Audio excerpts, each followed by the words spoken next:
Hello students, welcome to e-learning class. Today we are going to study English of class 5th, unit number 3, chapter number 5, Brave Little Kavya.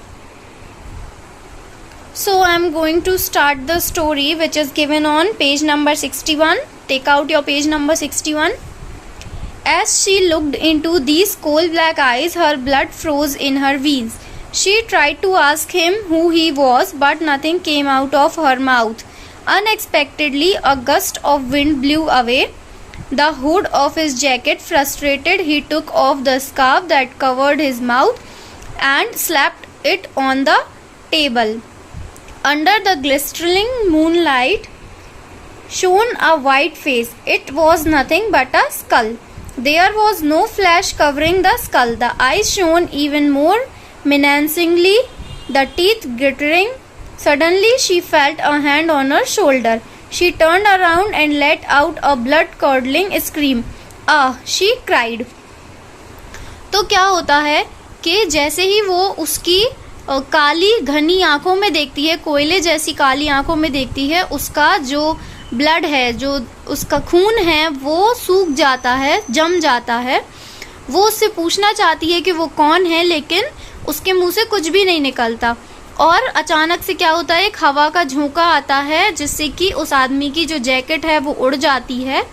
और वो क्या करता है, अपना scarf निकालता है जिससे कि उसका मुंह जो है वो कवर था, और उसको टेबल पे रख देता है. और क्या होता है, चमकदार चांद की जो रोशनी होती है, ग्लिस्टनिंग मूनलाइट जो होती है, उसमें उसका सफ़ेद चेहरा दिखाई देता है. और उस सफ़ेद चेहरे में क्या होता है, कुछ भी नहीं रहता है, सिर्फ एक खोपड़ी रहती है. और उस आदमी का क्या था, कुछ भी मांस नहीं रहता है उसके चेहरे में, सिर्फ खोपड़ी रहती है.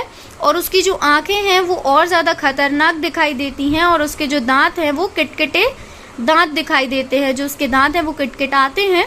और सडनली क्या होता है कि एक हाथ जो है वो उसको, लड़की को अपने शोल्डर पे महसूस होता है, और वो क्या करती है, एकदम से मुड़ती है और बुरी तरीके से डर जाती है और चिल्लाती है. तो ये जो लड़की थी जिसके बारे में बात हो रही है, वो लड़की कौन है, काव्या है. और जो ये अभी हमने पढ़ा कि वो खोपड़ी वाला आदमी था और उसके दांत किटकिटा रहे थे, ये सारी जो चीज़ें हैं ये क्या हैं, एक स्टोरी का हिस्सा है. एक स्टोरी थी जो उसकी मॉम उसको सुना रही थी. और जो उसको हाथ फील हुआ था वो किसका रहता है, रोहन का हाथ रहता है, जो कि उसका भाई था. तो उसकी जो मॉम है रोहन और काव्या की, वो फिर रोहन को डांटती हैं कि तुम क्या पड़ोसियों को जगाना चाहते हो. और फिर वो जो उसकी माँ है वो बुक बंद कर देती हैं. तो इससे हमें क्या पता चलता है कि ये उसकी मॉम एक डरावनी स्टोरी उसको सुना रही थी काव्या को. और तभी अचानक से रोहन आता है और उसके कंधे पे हाथ रखता है, जिससे कि काव्या डर जाती है. फिर उसकी मॉम बोलती है कि अब टाइम फॉर बेड हो गया है, बेड पे सोने का टाइम हो गया है. और फिर वो बुक अलग रख देती हैं. और फिर काव्या रोहन को एक डर्टी लुक दे के बोलती है थैंक्स अ लॉट. तो फिर रोहन जो है वो उसको चिढ़ाने की टोन में बोलता है यू आर वेलकम.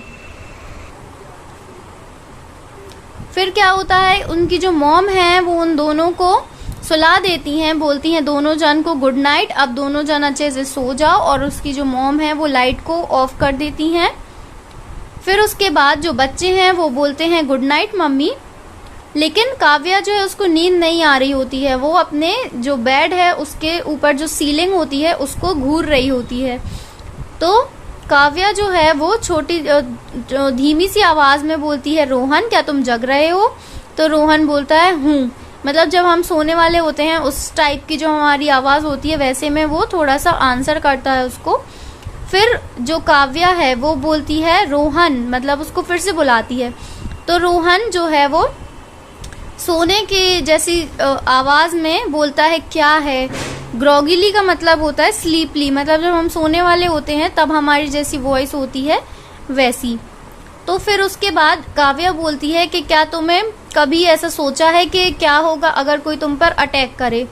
तो रोहन बोलता है कि तुम ये फालतू के क्वेश्चंस पूछना बंद करो और सो जाओ. और काव्या जो है वो थोड़ी और ज़्यादा देर के लिए जागती रहती है, उसके बाद सो जाती है. फिर नेक्स्ट इवनिंग क्या होता है कि काव्या और रोहन खेल रहे होते हैं, वो एक पार्क में खेल रहे होते हैं जो उनके घर के सामने था। तो रोहन क्रिकेट खेल रहा था अपने फ्रेंड्स के साथ। काव्या को क्रिकेट खेलना बहुत पसंद है, लेकिन जो रोहन और उसके फ्रेंड्स हैं वो उसको कभी खेलने नहीं देते। रोहन जो है वो ज़्यादा ही जिद करता है और अपने फ्रेंड्स को ज़्यादा मतलब मना करता है कि काव्या को अपने साथ नहीं खिलाएंगे। जो भाई बहन में जनरली लड़ाई होती है वैसी उन दोनों में होती है। फिर जो रोहन है वो क्या बोलता है कि मुझे परेशान करना बंद करो और यहाँ से जाओ। जब भी काव्या उसको खेलने के लिए पूछती है तो वो हमेशा यही बोलता है कि मुझे परेशान मत करो, मुझे अपने फ्रेंड्स के सामने ज़्यादा एम्बैरस मत करो और जाओ यहाँ से। फिर क्या करती है काव्या जो है वो एक जगह बैठ जाती है, एक मैरीगो राउंड पे बैठ जाती है, जो एक झूला होता है उस पे जाके बैठ जाती है। जब वो एक आदमी को नोटिस करती है, उसने उसको पहले देखा हुआ था, वो पार्क कुछ दिनों से आ रहा था। एक आदमी आता है पार्क में, हर दिन क्या करता है वो आदमी आता है सेम टाइम पे, उसकी ब्लैक जीप जो है वो बाहर खड़ी रहती है और वो कॉर्नर पे एक बेंच पे बैठ जाता है और सारे बच्चों को खेलता हुआ देखता है। लेकिन अब जो काव्या है वो क्या कर रही थी, उसको पहचान गई थी कि ये तो बहुत दिनों से आदमी आ रहा है, मैंने इसको देखा है, लेकिन उसने उसका फेस अभी तक नहीं देखा था। वो उसको कैसे पहचानी कि उसकी सेम ब्लैक कलर की हुडी होती है, सेम ब्लैक कपड़े होते हैं जो वो रोज पहन कर आता है, लेकिन आज वो थोड़ा सा डिफरेंट दिख रहा था, थोड़ा अलग दिख रहा था। उसने ऐसा लग रहा था कि ज़्यादा रेस्ट नहीं किया है और वो बेचैनी के कारण हिल रहा था। फिट गेटिंग का मतलब क्या होता है कि जब हम अपने हाथ और पैर और बेचैनी की वजह से, नर्वसनेस की वजह से हिलाते हैं, उसको फिट गेटिंग बोलते हैं। तो काव्या सोचती है कि पता नहीं इसके दिमाग में क्या चल रहा है। फिर उसके बाद रोहन जो है वो उसको बुलाता है कि चलो काव्या, घर जाने का टाइम हो गया है। तो काव्या उठती है और पार्क के गेट के तरफ जाने लगती है। रोहन वहां पे ऑलरेडी खड़ा रहता है, हंस रहा होता है और अपने फ्रेंड्स को बाय बोल रहा होता है। और धीरे धीरे क्या होता है, डार्क होने लगता है, अंधेरा होने लगता है और कुछ लोग ही वहां पे पार्क में बचे हुए रहते हैं।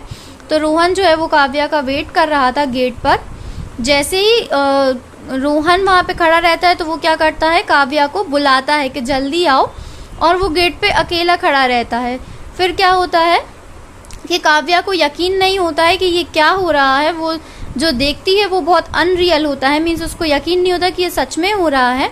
जो मैन था, जो काव्या जिसको देख रही थी, जो ब्लैक हुडी में जो मैन था, वो पता नहीं कहाँ से आया और रोहन पर एकदम से अटैक करने लगा। रोहन को एकदम से उसने पकड़ लिया। रोहन इसके पहले कि कुछ समझ पाता कि क्या हो रहा है उसके साथ, इससे पहले ही उस आदमी ने क्या किया था, अपना जो रुमाल है वो रोहन के फेस पे रख दिया था। तो जो काव्या थी वो क्या थी, उसके डेड इन ट्रैक्स का मतलब होता है कि वो मूव नहीं कर पा रही थी। एकदम से सरप्राइज या शॉक लगता है। तो काव्या एकदम देख के शॉक्ड रह गई कि ये क्या हो रहा है। रोहन की बॉडी एकदम ऐसे लंगड़ाकर क्यों चल रही है। फिर उसको समझ में आया कि ये क्या हो रहा है। उसका जो भाई है वो किडनैप हो रहा था, तो उसको ये चीज़ समझ आ गई थी कि इसने रोहन को किडनैप कर लिया है। तो वो जो आदमी था वो क्या कर रहा था, रोहन को ज़बरदस्ती अपने साथ अपनी हाथ में पकड़ के उसको जीप के तरफ लेके जा रहा था। और काव्या ने क्या किया, एक ज़ोर से बहुत तेज चिल्लाने वाली चीख लगाई, चिल्लाई वो, और उस आदमी के तरफ दौड़ी। उसने जो अपने आप को, जो आदमी था उसके पैरों में खुद को फंसा लिया था धीरे धीरे, और उसको मूव करने में डिफ़िकल्ट हो रहा था। मीन्स उसने अपनी ताकत लगा के उस आदमी को रोकने की कोशिश की। वो आदमी बहुत कोशिश कर रहा था कि मैं इससे दूर हट के उसको ले जाऊं, लेकिन काव्या ने इतनी ज़ोर से उसको पकड़ा हुआ था, एकदम डेथ ग्रिप। डेथ ग्रिप क्या होती है, बहुत टाइट ग्रिप, मतलब बहुत टाइटली उसने उसको इस टाइप से जो दिख रहा है ऐसे उसने उसको पकड़ लिया था और उसको जाने के लिए मना कर रही थी कि वो नहीं जा पा रही थी। फिर जो पीपल थे पार्क में वो धीरे धीरे उनके पास आने लगे।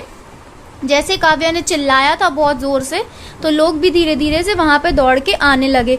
तो वो आदमी जो था वो एकदम फ्रस्ट्रेट हो गया और उसने रोहन को वहीं पर फुटपाथ पे छोड़ा और उसने काव्या को अपने उसके बालों से पकड़ा और उसको दूर किया।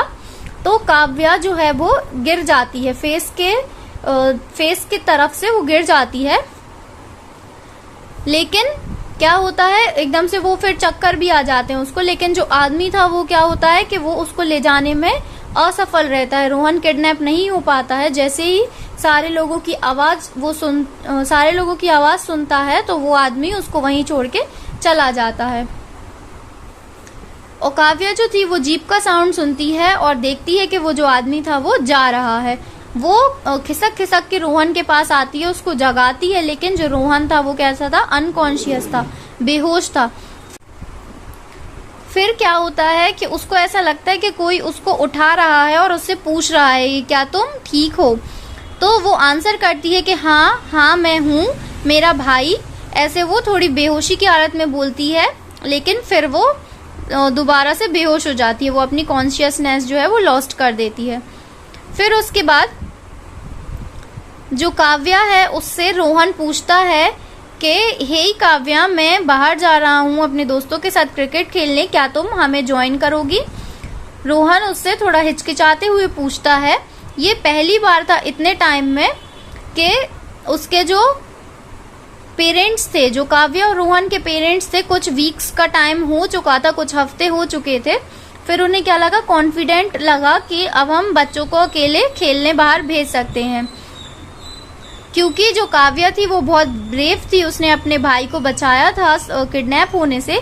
लेकिन काव्या क्या थी, बहुत सरप्राइज्ड थी कि उसका भाई उससे पूछ रहा है खेलने के लिए, क्योंकि पहले रोहन ने उसे कभी नहीं पूछा था। तो वो अपने पैरों पर उचकने लगती है और कहती है श्योर, जरूर मैं तुम्हारे साथ चलूंगी। और फिर वो दोनों घर से साथ में ही बाहर जाते हैं। और रोहन ने काव्या को बोला कि थैंक यू, तुमने मेरी देखभाल की थी, मुझे बचाया था, तुम मेरे साथ खेल सकती हो और मेरे दोस्तों के साथ भी खेल सकती हो। और मुझे तुमसे अच्छी एक सिस्टर नहीं मिल सकती थी। I couldn't ask for a better sister, तुमसे अच्छी बहन मुझे नहीं मिल सकती थी। तो ये थी ब्रेव लिटिल काव्या की स्टोरी। आई होप आपको समझ आई होगी। अगर इसमें आपको कुछ डाउट हो तो वो आप पूछ लीजिए। ओके, और ये जो मैंने कुछ वर्ड्स बताए थे इनको भी आप अंडरलाइन करके इनका मीनिंग लिख लीजिए। ओके, और इसमें ये जो वर्ड मीनिंग्स दिए हुए हैं ये भी आपको अपनी कॉपी में कंप्लीट करना है। Thank you.